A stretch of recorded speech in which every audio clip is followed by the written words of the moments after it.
Hola comunidad, mi nombre es Mervin González. Primeramente quisiera agradecer a Damián Pedraza por esta genial idea y esta grandiosa iniciativa que nos permitirá organizarnos para mejorar el sistema educativo de Latinoamérica.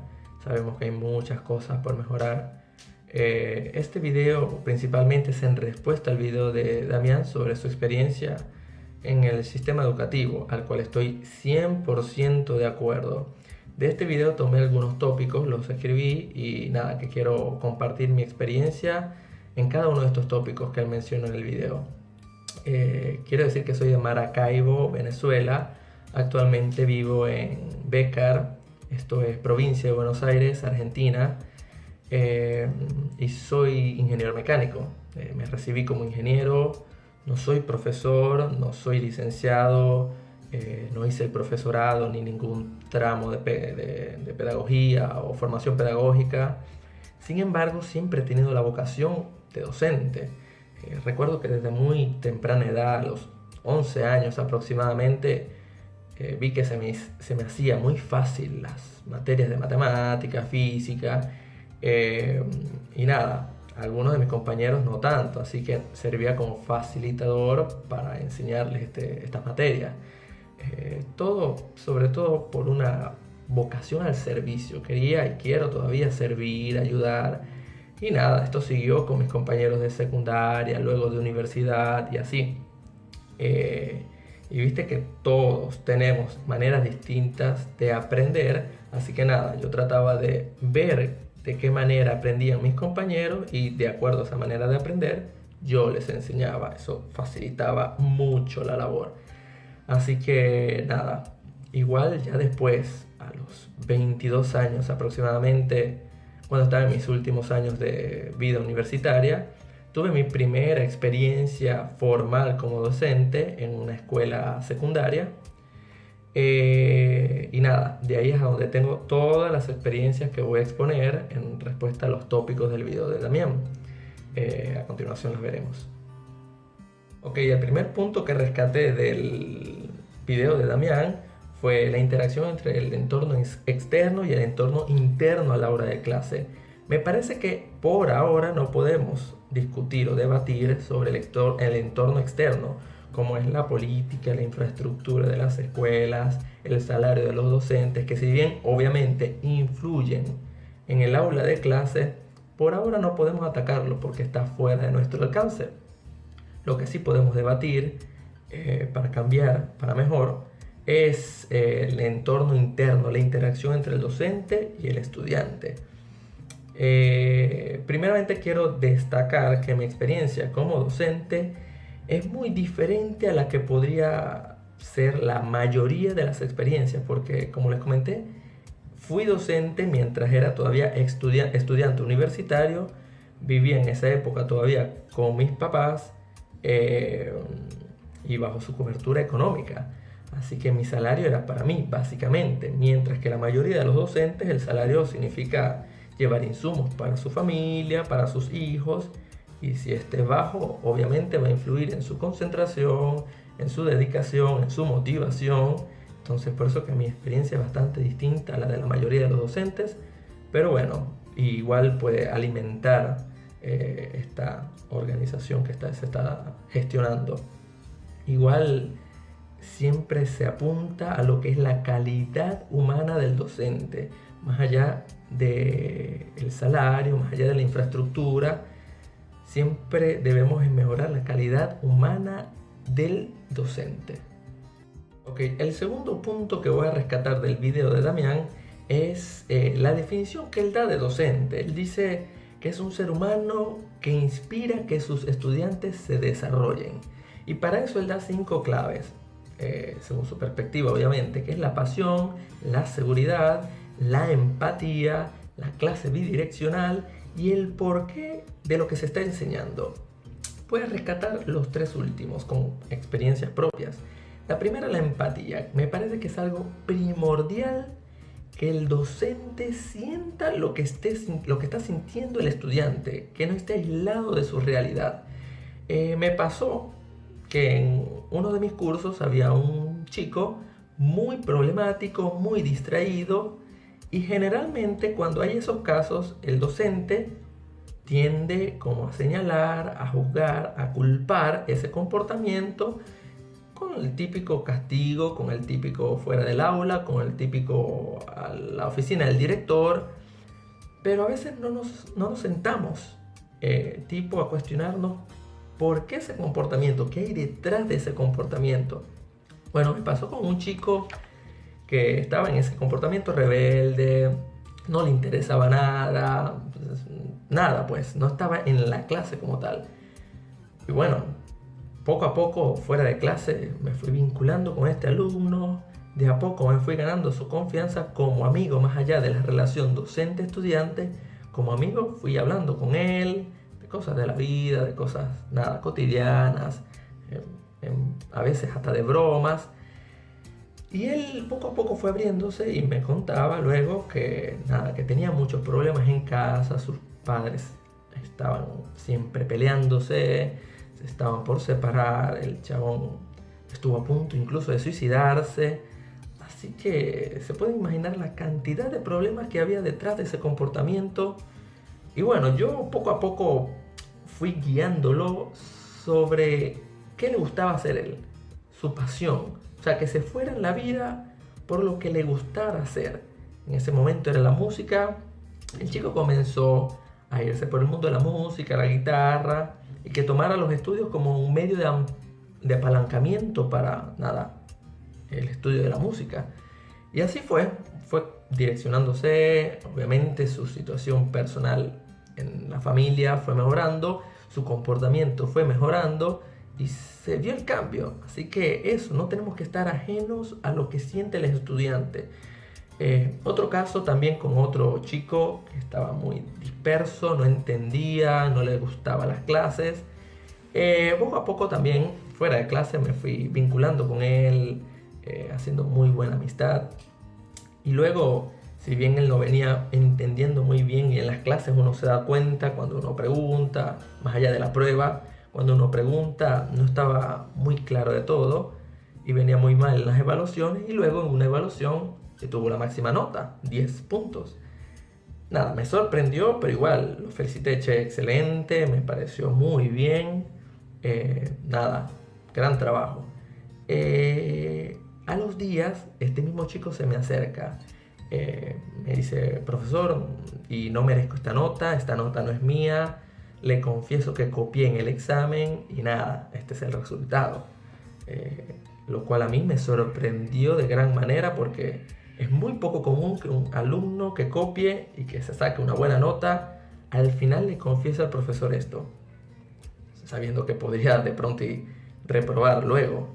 Pero lo hizo, pero es porque nada, tenía tanta empatía conmigo en ese momento, o sea que de pronto y nada, se sintió que estaba haciendo incorrectas las cosas. Entonces hay otro ejemplo, que el vínculo docente-alumno podría despertar todos esos valores, la ética, la moral, que lo hará un buen ciudadano dentro de la sociedad. Eso está muy bueno. Otro de los puntos es la clase bidireccional, que no sea solamente el profesor dictando la clase, bla, bla, bla, bla, y fue. No, que sea participativa. Generalmente siempre hacía muchas preguntas, pero no preguntas para juzgar, sino para que comience la actividad verdadera del desarrollo, del aprendizaje del estudiante, que se comience a cuestionar, que comience a dudar de lo que el mismo docente dice. Siempre trataba de que ellos opinen, de que ellos discutan incluso entre ellos lo que se estaba dictando, con ejemplos reales de la vida, obviamente. Pero eso, o sea, que no sea solamente del profesor a los alumnos, sino de los alumnos al profesor. Siempre es bueno que sea bidireccional, que hayan preguntas, incluso de los alumnos al docente: ¿por qué sí? ¿Por qué así? ¿Por qué no así? Y nada, eso va generando curiosidad cada vez más y más y más, y obviamente va aumentando las posibilidades de su desarrollo en el tema que se vaya dando. Y por último, él decía: ¿por qué de todo lo que se enseña? De hecho, yo anexo también un para qué. Un porqué también, siempre en todo lo que se daba, trataba de irme un poco a lo que es la historia de todo lo que se daba. Y siempre obviamente nos topábamos con que siempre todo conocimiento nace para solucionar un problema en la historia de la vida misma. Y nada, les explicaba todo lo que pasaba en la antigüedad, cuando se generaba ese conocimiento, el por qué se generó, y luego iba el desarrollo de la clase y luego al final un para qué de ese conocimiento. O sea, ok, muy bien, estoy viendo estas ecuaciones, pero ¿para qué las voy a utilizar? Y yo como ingeniero obviamente siempre me iba por las aplicaciones ingenieriles, ingeniería civil, mecánica, etcétera, etcétera. Entonces, que ellos vieran el por qué y el para qué de todo esto que estoy viendo, que no sean solo números y solo ecuaciones y solo ejercicios, sino que tienen una razón de ser en la vida misma. Eso mismo. Okay. El tercer punto que quería rescatar era que Demian hablaba sobre la definición del estudiante y decía que era un ser humano que tiene que desarrollarse para ser capaz de mejorar la vida de la gente. Él acá habla de muchas cosas, entre las que puntualizo que él dice que la evaluación escrita no es garantía de desarrollo. Estoy totalmente de acuerdo. Por eso que dentro de mis evaluaciones, además de la evaluación escrita, estaba tipo observación del análisis crítico en clase, la participación, trabajos prácticos en clase, obviamente motivación, interés, todo un compendio de elementos que me indican que el estudiante sí se está desarrollando o no se está desarrollando.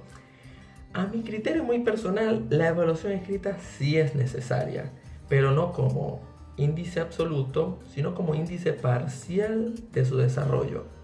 ¿Y por qué estoy de acuerdo? Porque me parece que los prepara para el mundo real. Por ejemplo, desde mi punto de vista de ingeniería, en la industria del petróleo, por ejemplo, si se tiene que hacer un análisis de un pozo petrolero, tiene que ser lo más óptimo para su perforación, por ejemplo, para que esté ok. Si se tiene que hacer el diseño de una turbina en ingeniería mecánica, tiene que ser con los parámetros más óptimos para que esté ok. Si se tiene que hacer el diseño de un rascacielos en ingeniería civil, todos sus parámetros operacionales tienen que estar los más óptimos posibles para que esté el proyecto ok. Así que ese proyecto en ingeniería es como que la evaluación escrita, la evaluación final, y obviamente te van a dar el ok o no te van a dar el ok. Entonces siempre va a haber algo escrito que uno tenga que ser algo final, un producto final, que es parte de la evaluación de si te desarrollaste o no. Por eso que me parece que es importante que se implemente en las escuelas, pero que de vuelta no sea la totalidad de la nota, sino que se evalúe también el desenvolvimiento del estudiante, el desenvolvimiento humano del estudiante, el trabajo en equipo del estudiante, el análisis crítico del estudiante, la participación, trabajos prácticos en clase, porque me parece que es un poco ilógico trabajos prácticos en casa, y cualquiera lo puede hacer. Entonces, me parece que es importante tener esa serie de elementos para poder evaluar el desarrollo del estudiante. Él hablaba también de incitar al cuestionamiento del estudiante, que se cuestione el porqué de todo y el para qué de todo. Pero me parece que para que un estudiante llegue a ese grado de análisis o de cuestionamiento, tiene que haber una motivación. Y lo experimenté. Y generalmente esta motivación viene por dos cosas, al menos en mi experiencia. La primera, la misma motivación que da el docente al estudiante. ¿Por qué piensas que es así? ¿Por qué no piensas que es así? Tipo, que se sienta parte de algo, y ese algo obviamente es su propio desarrollo, pero que se sienta parte importante del salón de clase, que no se sienta un ente aislado, humanamente y académicamente. Me pasó con un chico que venía muy mal en física, esto ya es acá en Argentina, venía muy mal en física, de hecho reprobó los 3 trimestres, fue a recuperatorio, y luego yo vine como asesor, profesor particular, y comencé a darle las clases de los 3 trimestres, mucho contenido, pero nada. él venía diciendo que nada, que no entendía, que se le hacía muy difícil la física. Comenzamos a dar clase, y yo mismo lo iba tipo coaching, motivándolo, y el pibe entendía. A medida que íbamos avanzando, veía que iba entendiendo y yo lo iba motivando. Che, de verdad es que sabes. Y le hacía preguntas, ¿y por qué así? ¿Y por qué no así? ¿Y para qué utilizarías esto? Y poco a poco él se fue como animando, se fue motivando, hasta el punto de que ya en las últimas clases, él mismo comenzaba a adentrarse tanto en la clase que me preguntaba, por ejemplo, cuando veíamos las 3 leyes de Newton, luego las 3 leyes de Kepler, él mismo me preguntaba, ¿y por qué 3 leyes y 3 leyes? O sea, ¿será que hay algo en común? Y yo sí, realmente hay algo en común. La tercera ley de Kepler se puede relacionar con la ley de gravitación universal de Newton. O sea, y él se sentía como eso cuando él veía que acertaba y que sus dudas eran contestadas. Él comenzaba a motivarse y cada vez se incentivaba más. Y nada, eso, o sea, el profesor siempre tiene que ir alentando al estudiante como que a que tenga más hambre de conocimiento. Comenzando. La segunda parte de la motivación es lo que le guste hacer al estudiante. Siempre el estudiante va a sentir más facilidad para la motivación, para motivarse por algo, si está haciendo algo que le guste. Por eso que me gusta la idea de que los planteles, de que las escuelas tengan diversos talleres como materias selectivas para que el estudiante vaya probando un poco de todo, de ciencia, de arte, de técnica, para ver qué le gusta en realidad. Me parecería genial la idea implementar talleres de carpintería, de metalurgia, de herrería, de modelaje, de cocina, de dibujo, de canto, de arte, de pintura, que ellos puedan probar un poco de todo y más o menos que les guste. De hecho, tengo también varios casos de estudiantes en secundaria que de verdad se fueron por lo que realmente le apasionaba. Si bien no eran los mejores estudiantes, siempre veía cierta tendencia a esas cosas que le gustaban. Y muy gratamente veo ahora que una de mis alumnas es una top model de Venezuela, porque le gustaba siempre el modelaje, la belleza, el mundo del modelaje, del fashion, y ahora es una de las modelos más reconocidas de Venezuela. Otro no le importaba mucho la área de matemáticas, pero veía cierta inclinación hacia las redes sociales, el Instagram, no sé cuánto, y ahora es uno de los youtubers más importantes de Venezuela también. Había otro que le gustaba mucho el deporte y ahora es uno de los comentaristas deportivos en uno de los canales más importantes de deporte de Venezuela. Así que siempre hay que incentivar esa pasión que tienen por algo, porque siempre se apasionan por algo y por ahí es que hay que más o menos guiarlos. Y si explotan eso, y lo dijo Damián, si explotan eso, van a ser grandes en eso que exploten. Y obviamente también Damián mencionaba que mientras más jóvenes son más susceptibles. Y es así, secundaria ellos son como unas esponjas. Van absorbiendo todo, en academia y en humanística van absorbiendo todo, así que es la edad perfecta para ir moldeándolos, ir motivándolos y luego obviamente a nivel universitario también, pero atacando desde temprana edad. Eso por ese punto. Un cuarto punto, y este sí lo voy a hacer bastante cortito, es la idea que él expone sobre si se extiende más las clases para darla mejor y poder atender a las necesidades de todos los estudiantes, no daría tiempo para dar todo el contenido. Eso es verdad porque el mismo sistema es ineficiente. Algo que yo implementé fueron clases extras, aparte de toda la carga horaria que yo tenía. Los últimos días de la semana, el viernes, hacía yo como clases libres, extras obviamente, sin ningún tipo de remuneración, donde era como un lugar abierto para discutir, para analizar, para irnos un poco más allá de lo que fue la clase. Y ese es el tiempo extra que se necesita, claro, de vuelta. No, los profesores generalmente no van a poder hacer esto, uno, porque no van a tener el tiempo, dos, porque simplemente si no van a ser remuneradas, como que está difícil que lo hagan. De vuelta, yo lo hacía por onda, porque no tenía la necesidad económica ni nada, así que nada. Pero eso fue una herramienta que utilicé con muy buenos resultados. Los pibes se interesaban como más, iban masivamente a esas clases extras. Los profesores, otros profesores como un poco extrañados porque en lugar de estar en sus horas de esparcimiento, horas libres, preferían estar en un aula de clase, tipo atendiendo, porque cada vez se interesaban más en su aprendizaje y su desarrollo. Así que nada, esa fue una experiencia bastante positiva. Ok, el quinto punto que quería rescatar era la estigmatización del error. Me parece algo sumamente importante porque es un hecho que se da en la actualidad.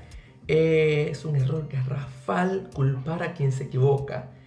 Generalmente al principio de mis clases siempre trato de preguntar más o menos qué opinan del título del tema que se va a dar. Por ejemplo, funciones. Le digo, ¿y para ustedes qué es una función? Bueno, varias opiniones, O por ejemplo, movimiento rectilíneo uniforme. ¿Para ustedes qué es movimiento? Para ustedes la palabra rectilíneo, ¿qué significa? Para ustedes la palabra uniforme, ¿qué significa? Y ahí comenzaba el debate. Entonces muchos se quedaban callados por miedo a equivocarse o a hacer el ridículo, porque equivocarse para ellos es hacer el ridículo. Siempre trato de, sacarle la respuesta de la boca, que dejen el miedo a equivocarse. Siempre le incentivaba a participar, dejando el miedo a un lado, porque le decía que si está bien, si está mal, se aprende. O sea, que dejen de tener miedo a equivocarse. La vida no puede ser rígida y perfecta, que aprendan a reírse de sus errores, que se relajen. Entonces, es ahí donde muchos docentes fallan, donde aplauden lo perfecto y a veces juzgan y a veces hasta se ríen de lo no tan perfecto. Error. Siempre hay que incentivarlos a participar y a dejar sus dudas y miedos a un lado. Incluso en los ejercicios prácticos está muy bueno equivocarse, porque siempre les digo que la equivocación o el error en un ejercicio práctico es el mejor profesor que puedan tener. Cuando ustedes se equivocan, siempre les decía, cuando ustedes se equivocan en un ejercicio práctico, les digo, nada, se los corrijo anoche, no es así, es de esta manera. Eso se le queda, y a mí también me pasa, se le queda de tal manera grabada que cuando surge un ejercicio parecido, se acuerdan de esa vez que se equivocaron y le corrigieron y no lo vuelven a hacer. Siempre pasa, así que el error no debe ser estigmatizado, más bien debe ser, obviamente, no aplaudido, pero que se genere esa cultura de aprender a través del error. Eso es muy importante que se genere. Ok, el sexto y último punto que quería tocar, que me parece sumamente importante, es la libertad. De hecho, Damián lo toma en otro de sus videos. Me parece muy importante ser libre, que el estudiante sea libre de ser quien es, para que el proceso de aprendizaje sea mucho más fluido. Él comenta su experiencia sobre una materia que él vio en la universidad, no se sintió que se desarrolló completamente, luego fue autodidacta y aprendió mucho. Me pasó exactamente lo mismo. Una materia se llamaba controles y automatización de procesos. Vi la materia, la aprobé con buena nota, pero me sentí que no me desarrollé, no vi mucho las aplicaciones de la materia. Me fui al libro, un libro re grosso, pero nada, porque sentía curiosidad. ¿Para qué voy a utilizar esto? Comencé a leer poco a poco, a ver lo que había visto en clase, otras cosas que no vi, y aprendí muchísimo más de lo que aprendí durante la cursada. Pero por eso, porque me sentí libre de aprender cuando, nada, en mis tiempos libres, tenía más dedicación, hacía mis apuntes del libro, o sea, fue una experiencia bastante grata hacer eso. Igual me parece que el estudiante, hablando de secundaria, debe ser libre de dos cosas, libre de ser y libre de estudiar. En general, en la educación secundaria, en la educación media en Venezuela, se tiene el error de obligar al estudiante a portar uniforme. El uniforme me parece que sofoca al estudiante, sofoca la personalidad, el ser del estudiante. Cosa que no pasa, al menos he visto que no pasa en Argentina, porque en secundaria veo que los chicos, chicas, van en su ropa diaria. Y esto permite que cada uno tenga libertad de ser quien es y vestirse como quiera. Y ahí es donde se van desarrollando poco a poco su personalidad. Che, soy rockero, soy más de reggae, soy más de reggaetón, soy más de hip hop. O sea, que cada quien sea quien quiera ser y que haga lo que le apasione ser. Por eso está muy vinculado lo de la pasión con lo de la libertad de ser. Está muy bueno que se permita, al igual que a nivel universitario, que a nivel secundario, primario, se permita a los estudiantes ser quienes son, ir como quieran ir vestidos. Nada, eso.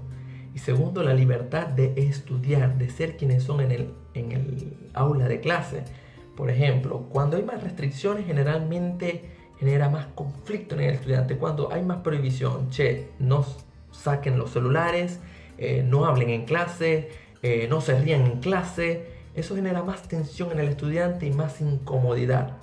En mis clases siempre trataba de que tengan mayor libertad. Por ejemplo, los celulares.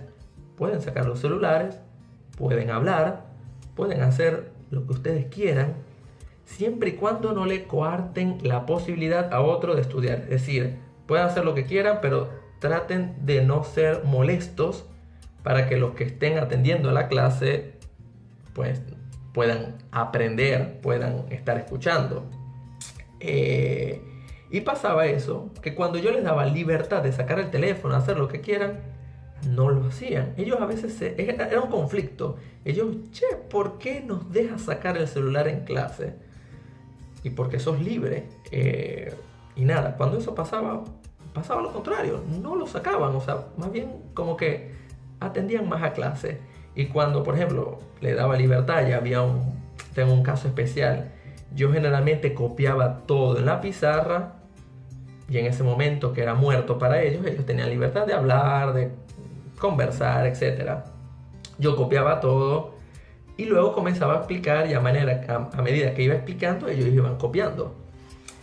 Pero entonces, como están tan acostumbrados al típico profesor, silencio, no hablen en clase, entonces nada, yo mientras copiaba, ellos podían hablar, podían hacer lo que sea, y había un pibe que siempre estaba como callado, quieto. Y de hecho, yo me doy cuenta, como muy rígido estaba, yo me doy cuenta y le digo, che, estoy copiando. Mientras yo copio, puedes socializar, puedes hablar, puedes hacer lo que vos quieras. Y él lo tomó como un regaño. No, profe, no estaba hablando, no estaba haciendo nada, no estaba... Pero yo, más bien, como que, tranquilo, no te estoy regañando, no te estoy juzgando, más bien te estoy diciendo que socialices mientras yo estoy copiando, porque no estás haciendo nada. Y él se sintió como... Era como un conflicto, porque ¿por qué el profesor me dice esto? Esto no es común. Y ahí fue donde él comenzó a soltarse más, incluso a rendir mejor, porque se sentía más libre. Es muy bueno que el estudiante sea libre de ser y libre de estudiar. Entonces, apliquemos eso. Dejemos que los estudiantes sean libres, claro, siempre bajo las normativas de convivencia, pero que sean libres. Entonces, nada, eso era todo lo que tenía por decir sobre mis experiencias. Muy bien, Damián. 100% de acuerdo con todos tus planteamientos y nada, que sigamos compartiendo para generar ideas para mejorar el sistema educativo. Hasta luego, saludo grande, abrazo, chao.